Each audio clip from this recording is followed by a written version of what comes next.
I am so excited about my results. The process was pretty smooth, and if I had to do it again, I would, and with the exact same physician.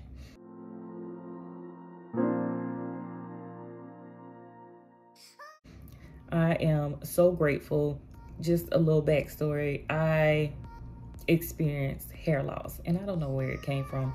I'm not a doctor. I'm not a specialist. I just know that I experienced hair loss, and it was affecting my mood, my confidence, my interaction with people. Like, whenever I would go get my lashes done, I would try to like make sure I had a headband on. I was just self-conscious about how I looked, and it affected me. To each his own, it affected me. So I did what I thought was best for me, and that was to have a hair transplant. I did a lot of research.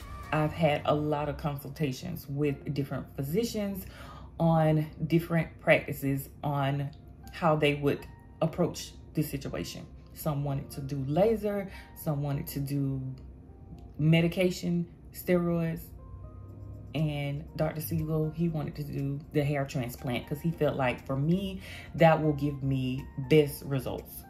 So I took some time to think about it, and I did take some time to think about it. I took almost 2 years to think about what I wanted to do with my hair, and the price came into factor as well. And I just wanted to make sure it was affordable and attainable for me to pay for. And I am just so grateful that God afforded me the opportunity to have a hair transplant and pay it off in full in a year. So I am so grateful for that. I thank God every day, and like I almost want to cry because it literally affected me. I just did not like the interactions with hair salons.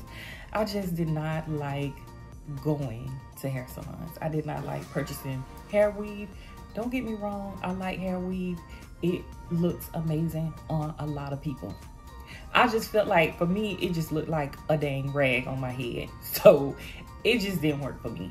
Some styles did, some styles didn't. I just felt like some people were not fair with their prices, and that's their price. So I have to honor and I have to respect their prices. But I just felt like, dang, I can't even get my hair washed and set and ends clipped before I even go get my lace front put on or my sew-in done. And it's just like, I'm doing it to myself. So, and I'm trying not to cry because literally it affected me. So I just was like, you know, enough is enough. So Dr. Siegel called me twice in 2021. He called me in October, and at that time I couldn't, you know, take off and go and get the hair transplant done. But when November came, I knew that I was gonna have some time off. So I reached out to him via text message. He didn't mind. I had his number. He always told me whenever I changed my mind, text him. And I texted him, and he was just like, I can get you in Monday. And this was like a day or maybe 2 days before Thanksgiving last year. And he ended up getting me in November 29th, 2021. And I had my cousin drive me down there. My cousin was the only one I told. And he is my mom's first cousin. But when my dad died, he stepped in, and he was the father figure role that I saw. Like, he was the positive example that I saw. Somebody comparable to my father. So I felt like if anybody I want to confide in, it would be my mom or him, my cousin. And so I know if I told my mom, she would probably talk me out of it and say, girl, what is wrong with you? Like, you don't feel off. So I told my cousin Johnny, and he said the same thing. He was like, what? I can't even believe I'm driving you down here. But another reason why I told my cousin Johnny is he's from Miami. So I know that he knows the area, and I know that he will be able to get me there and get me back safely. And, you know, he's my protection. He's been in the service for many years. So he's my protection. So that is why I chose to confide in him about doing this process. So that was that. It's been a year and I'm super excited, and I know I'm like rambling, but I just want to share that with you guys. I wasn't doing it, and I don't owe nobody no explanation. I was doing it for me. What if I didn't have the hair transplant? I would never know if it would impact my life in a positive or negative way.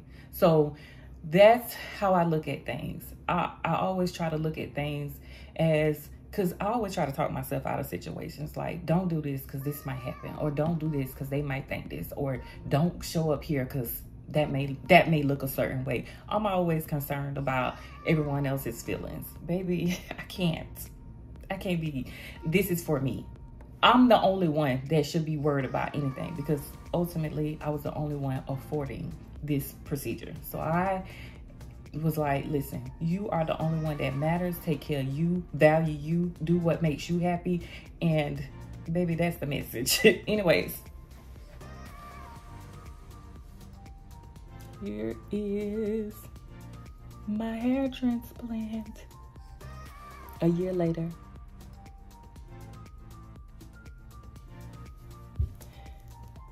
I am so happy for my results.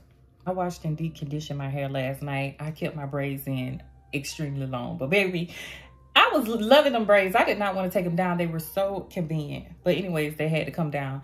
Also, because I am going to be doing I'm sure a Zoom call with them, just so that I can let them see my progress. Now, they have stayed in contact with me throughout this process. They have been in contact with me like every other month.